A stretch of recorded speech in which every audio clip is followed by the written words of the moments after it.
Alors, je trouve que cette initiative est bonne parce que vous savez, quand la Commission des droits de l'homme descend, ce n'est pas une descente punitive, c'est beaucoup plus une descente de sensibilisation. Et nous savons qu'il y a certains endroits où nous commettons certains actes par ignorance. Donc, et aussi, nous le savons, ces enfants sont des enfants à part entière qui doivent jouir de tous les droits en tenant compte de leurs spécificités. Donc, il faudrait qu'on se rassure qu'effectivement, leurs droits sont vraiment respectés, tout comme les autres enfants, en tenant compte de leurs spécificités. Donc, pour me résumer, c'est une très bonne initiative qui permet l'observance des droits de l'enfant handicapé.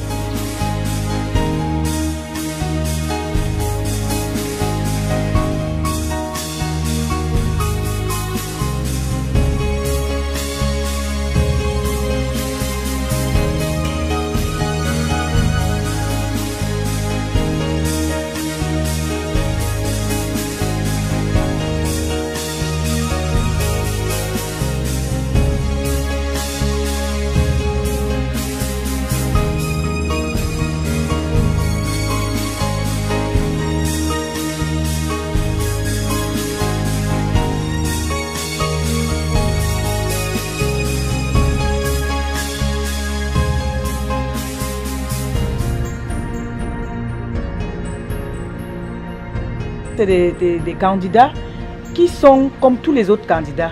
En tout cas, pour ceux qui ont des listes d'examen, leurs noms ne sont pas différents, ils n'ont pas une liste à part.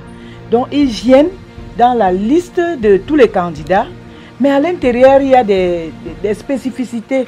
Il y a des matières qu'ils sont obligés de faire à part.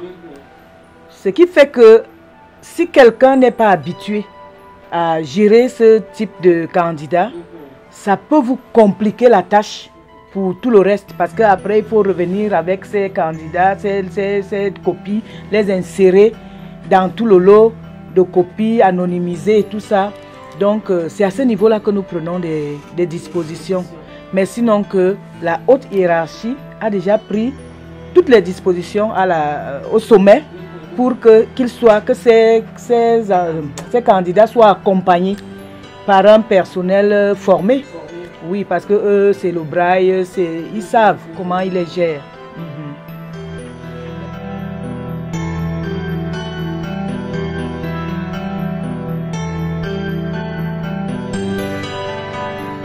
Moi, je loue cette initiative parce que vous voyez, la personne handicapée, elle est un peu... pour moi, c'est une personne qui doit s'insérer normalement dans la société. Elle ne doit donc pas être mise à part.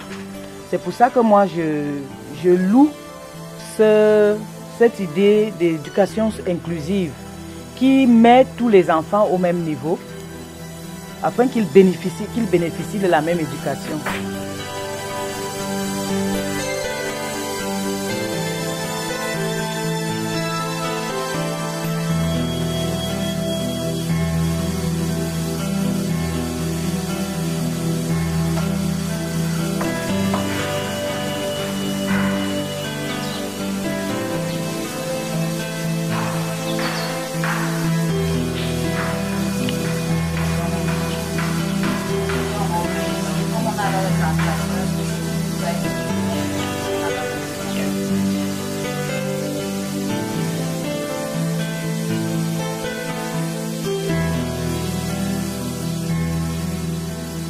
Oui, je suis M.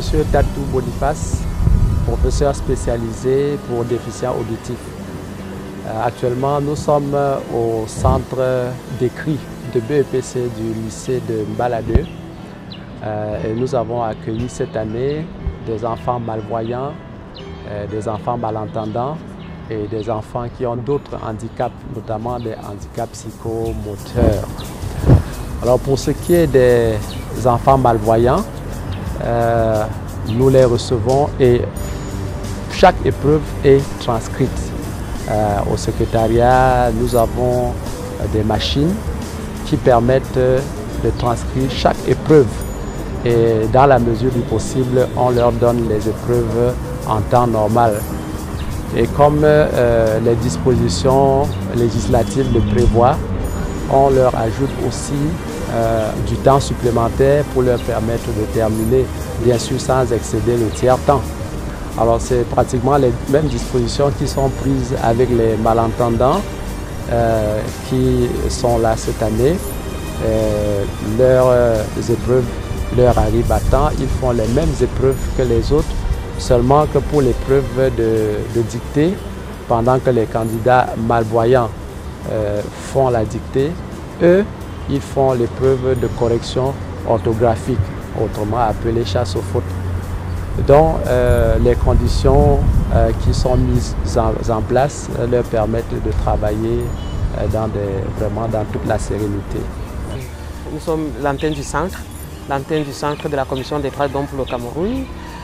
Nous avons reçu instruction du président de la Commission des droits de l'homme du Cameroun pour qui les droits des groupes vulnérables, n'est-ce pas, est très essentiel dans le cadre des missions de la Commission des droits de l'homme.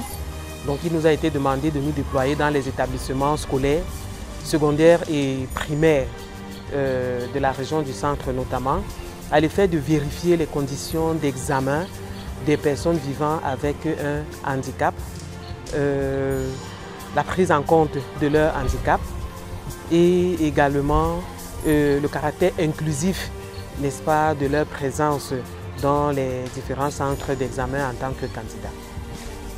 De prime abord, on peut retenir que l'accueil est très favorable de la part des différents responsables des administrations scolaires dans lesquelles nous sommes allés, notamment au collège de la retraite, au lycée de Nkoleton, au lycée de Kounou, au lycée de Mbala 2. Et nous allons poursuivre dans les jours à venir dans les autres établissements.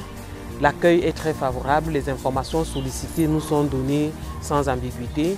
Les constats également que nous avons faits dans les différentes classes où sont accueillies les personnes vivant avec un handicap, on peut dire que la prise en compte du handicap est effective, que le ministère des enseignements secondaires accorde du prix, n'est-ce pas, à ces personnes vivant avec un handicap pour qu'elles puissent se sentir à l'aise autant que les autres personnes dites entre guillemets normales, qu'elles puissent passer leurs examens dans de bonnes conditions. Donc le matériel y est, la ressource humaine également. On ne peut terminer sans noter quand même quelques difficultés qui ont été exprimées, que nous avons constatées et qui ont été également exprimées par les responsables de ces établissements scolaires, notamment l'infrastructure qui n'est pas toujours adéquate pour les personnes à mobilité réduite. Et c'est un cri de cœur qui a été lancé par ces différents responsables pour que ce soit la commission dans le cadre d'un plaidoyer ou leur administration respective puisse pallier, n'est-ce pas, cette difficulté rencontrée sur le terrain en termes d'accessibilité des personnes vivant avec un handicap dans leurs différentes salles de classe. Le travail de terrain, c'est un travail qui me passionne énormément. Je me sens très à l'aise lorsque je le fais. Et je dois dire que le président de la commission, c'est un visionnaire parce qu'il a eu, n'est-ce pas, la finesse d'esprit de faire descendre ses équipes dans tous les établissements scolaires primaires et secondaires pour vérifier cet aspect handicap dans une démarche inclusive. Donc, nous ne pouvons que le remercier et l'encourager dans cette immense responsabilité qu'est la sienne, tout en lui disant que nous sommes là et nous sommes fiers de travailler sur le terrain. C'est une expérience nouvelle, mais qui nous donne de rencontrer, de faire face à certains challenges, de faire face à certains défis qui nous ouvrent, n'est-ce pas, d'autres cadres de perception des droits de l'homme sur le terrain, et nous en sommes absolument très fiers.